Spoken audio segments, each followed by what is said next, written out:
you're opening more, right? Then the similarities, because they're the more powerful part of the essay, okay?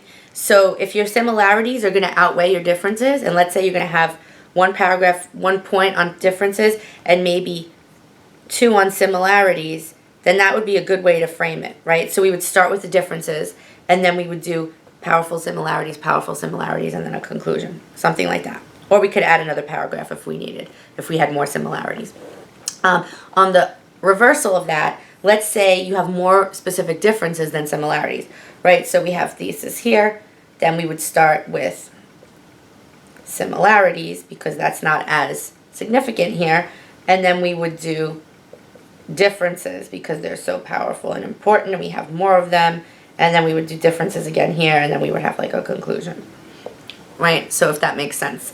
So think about your topic if you want to do a compare contrast, and then think about how you would frame it in terms of this. You'd need your research, right? You'd need your other source to compare and contrast something with. So remember that. I'll write at the bottom here just to get an idea. If we were doing analytical, right? An analytical piece, we would have, of course, our thesis. And for our paragraphs, we would have our supports would be something like analyzing the positives of something, analyzing the negatives of something, right? And then we might have more positives than negatives or vice versa. So if it's the negatives that are more strong, you start with the positives and then you go into the negatives, right? And if it's the reversal, then you start with the negatives and then you do into the positives. The goal is to really let the paper balance itself out in such a way that you're showing which side is stronger than the other, right?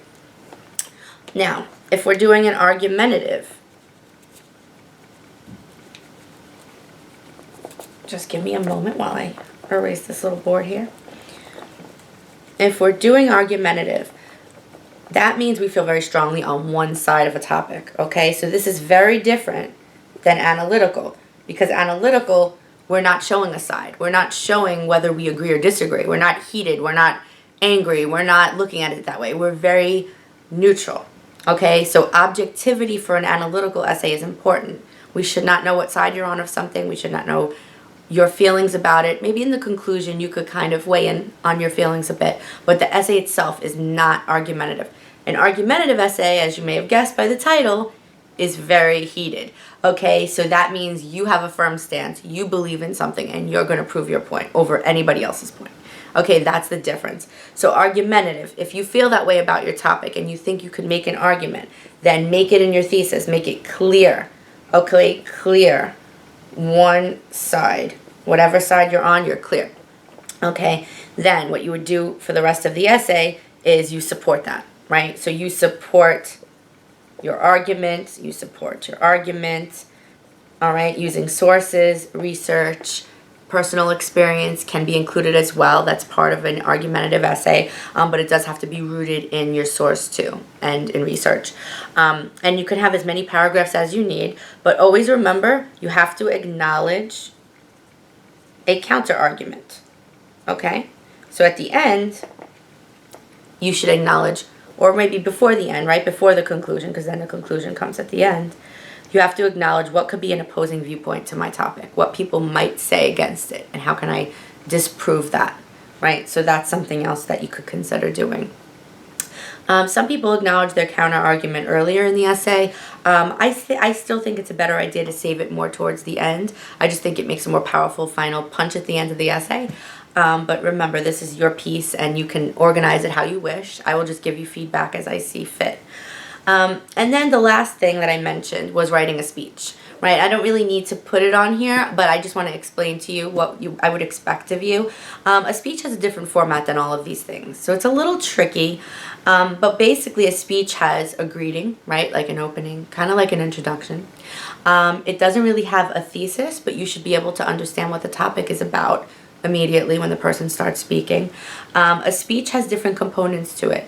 It would include kind of an acknowledgement of your audience, trying to maybe raise questions to them to get them on your side, of course. So it does have some elements of an argument in it.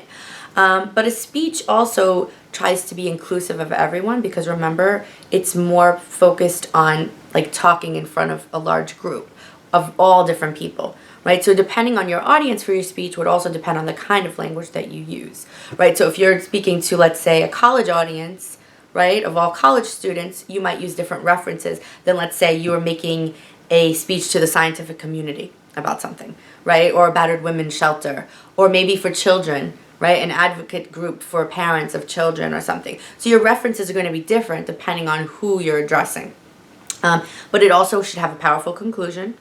And also you need to include a source, because remember, all of these pieces that you're doing, you need at least one additional source in addition to your own. So you could bring into a speech something else that you've read, maybe a news article, maybe some research or data, or even if you wanted to reference, I don't know, a poet or something, depending on what you're writing about. Okay? So remember, I'm just going to go over this again, rather. Deep expansion essay, right? So original topic or theme you take. So we're extracting that one piece from our original. We're adding on what is our new audience, what is our new genre, and at least one source, right? And we're going to have a transformed 5 to 6 page essay, and it has to be from a genre that is different than the personal one. So you cannot transform it into a personal descriptive essay, because that is the original piece. So one of these new ones, we will go over this week. Your outlines are going to be due on Friday by midnight. Okay, I need to go over those for you so that you can start writing your first draft. Now, the draft of the essay is going to be due on Tuesday at noon. Tuesday at noon. So I will go over those, and then I will get those back to you, and then the final draft will be due the following week. So that's how we're going to frame this. Your journals that you're starting tomorrow, or rather, I'm sorry about the time frames. I'm posting this video that I'm making at midnight tonight. So you're watching this, it will be tomorrow. So when you're watching this video, you're going to start your journal. Okay, and what your journal is going to ask you is to kind of brainstorm all this. What topic is most interesting to you about what you did? How might your new audience, imagine this? What would be your overall purpose? What kind of genre do you think might work? So it's kind of just a journal about all of this and how you're going to get your ideas together. So those journals must be done before the outline, because they're part of your brainstorming activity. Okay, so first step, work on those journals. Second step, work on those outlines. Okay, and ask me any questions you may have. I'm going to have a discussion group specifically designed for this essay, deep expansion essay, and I'll check it every day in case you have additional questions. Okay, so get started with this. And try to remember this is your own piece, so enjoy and have fun with it, and start your research and ask me any questions you have. So have a good day.